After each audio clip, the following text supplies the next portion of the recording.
tonight.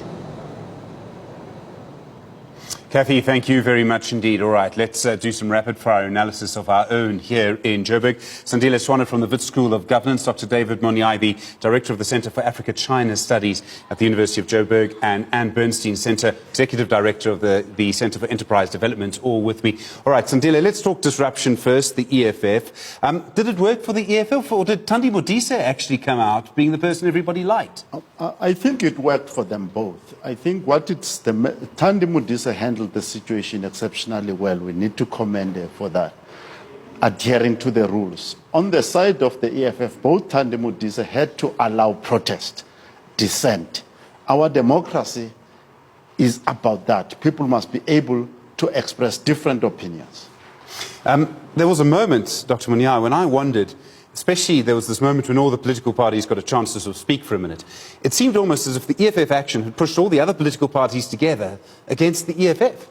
Indeed. I think the major issue here is that we have to understand 30 years since the release of Nelson Mandela, there is quite a major shift that is needed. I think this cry by EFF, if there is a need for a conversation, national conversation, to deal with quite a number of issues. I think we've been dealing with a lot of issues of sunset, and there is a need of sunrise, and therefore failure to listen to what EFF is saying, I think they are going to gain more support as more crises with Eskom, with unemployment, and I think we have to take them quite seriously instead of just being angry. Democracy in general is noisy all over the world. We have to get used to this. It won't end this year. I think next year and the year coming, we're going to get this kind of noise. A new sunrise and a new dawn can sound very similar sometimes. Indeed. Let's talk about the actual content of the speech now. Big focus on youth unemployment. The President saying tonight it was the biggest problem that we face. And Bernstein, you focus on this issue. The measures announced tonight, the government interventions, 1% off the top of the budget that will go to intervention plans. Is that going to do the trick?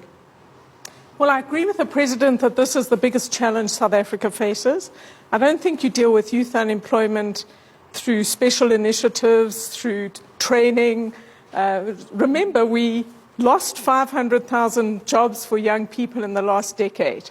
Lots more people entered the labour force, 500,000 less jobs. I'm looking for reform. I'm looking for scale. So I don't think this is the answer. I don't know what this 1% means. It's more intervention, I don't know. More sort of public works, clearly, the youth program. I think that there's an illusion in South Africa that you can look at unemployed young people and say, gee, we're going to make you entrepreneurs. I think you set them up for failure.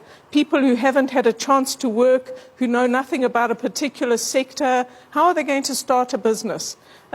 We don't lack money for entrepreneurs generally. Most of the banks can't find enough people for their small enterprise funds.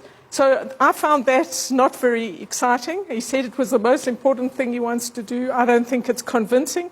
What we need is much faster growth. And we need reform of the labour market so we can have more job-rich growth. I don't understand this fascination with new cities. South Africa's cities really matter. Our current metros need much more presidential attention. And setting up a new city, which may or may not happen, around Lanseria for 350,000 people, so what? This doesn't affect the millions and millions of people who need much better transport in our metropolitan areas, who need access to opportunity and hope.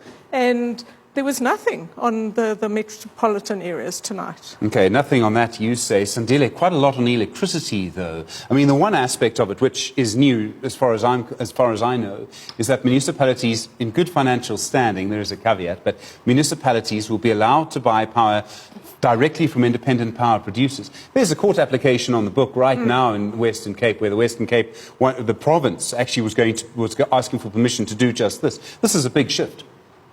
It's a big positive shift.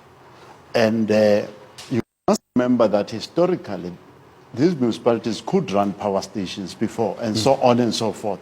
So with Eskom failing to cater for industry and the residents and so on, people need to be given a chance to get electricity from somewhere else. So that was a big philosophical shift and strategic shift. That is positive.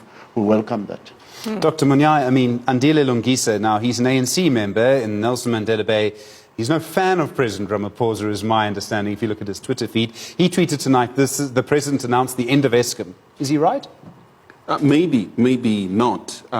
It was shocking that as big as the news of changes within Eskom, there hasn't been much talk in terms of what Minister Gwedimantashe spoke about in terms of another Eskom. I mean, the president was mute on it. And it's quite surprising that the government itself, cabinet, is speaking with so many voices around key issues, which in itself. The overall speech for me was quite good, well detailed, but I find the president trying to balance almost everyone, big business, trade union and the like. I think what was needed, in my view, are big ideas on key issues. What are we saying about the provinces we have? The wage bill, I think issues, I mean, he didn't touch heavy and controversial issues. So he was really treading on a very thin ice, in my view. So it was, you know, the consensus Cyril rather than the person that people have been Indeed. I think what is needed going forward is for him to speak specifically on key issues, on land. I mean, releasing government land, anyone could do that. I think the private land, I mean, what is he saying? He didn't say much on it. And other issues as well. I mean, I think one welcomes on issues of gender and violence. I think he has put quite a lot of emphasis on it, as well as putting money. I think that is welcome. But on a number of other key issues of moving the country forward, I thought the speech wasn't that brave enough to touch issues that we really need to move. It can't be business as usual. Since 1994, this economy needs to change to absorb massive number of youth into the mainstream economy. Sandile, there was a promise on infrastructure that we were going to see yellow machines and cranes. I think 2 of the big 4 construction companies are currently in business rescue. I mean, and that's mainly because government hasn't actually sent through the contracts that have been promised again and again. Yes, I think that if you are looking at this speech, a lot of the things that are mentioned here are old, actually. They were there before. The Mzimvubu Dam has been pending since 1962, and so on and so forth. What I take from this picture, even about this infrastructure issue, is that this is an effort to recover the plans that may have been abandoned 8 years ago. To say, guys, let's get back onto the horse and get these things going. And they do need to get these things going. They've destroyed an industry. Our construction industry, was one of the well-respected in the world. And the engineering sector actually is bleeding heavily right now. And that engineering sector needs to be built with these projects. Anne, are you expecting these projects to actually get off the ground? Well, don't forget he said it's over the next decade, and we know there's not very much money to put into this infrastructure fund. So it wasn't very clear to me. I found it a strange speech with a disjuncture. So he started with, we were in a very serious situation, which I agree with, and we have to rebuild the state. But then a lot of the rest of the speech was all about faith in the state and not about bringing in more and more competitive markets. I think there were new announcements, positive announcements. I agree on Eskom. And the country's on its knees when it comes to Eskom, so they've been forced to move there. I disagree with Richard Calland. I don't think there has been real progress made on the Eskom debt, which is the big issue. The sort of how you're going to do this. I don't think there was anything there, so there's not really been progress. And there's nothing new on land reform, on a whole range of issues. So I don't think this was bold enough in a number of areas. I don't think it was what the country requires now to see the tunnel, never mind the light at the end of it. And I don't think this is going to turn the tide for the country in terms of investment or a new sort of perspective on South Africa. Anne Bernstein, thank you very much. Director of the Centre for Enterprise Development, Sandile Swana, I do appreciate it, from the Wits School of Governance, and Dr. David Monyae, Director of the Centre for Africa-China Studies at the University of Johannesburg. JJ Tabane is taking over. He's got a great number of guests with you. They're ready for you. They've been preparing. So great debates. The final word of the President tonight, before he quoted Joseph Shabalala, He said that we live in a time of great difficulty and doubt, but also laden with great opportunities.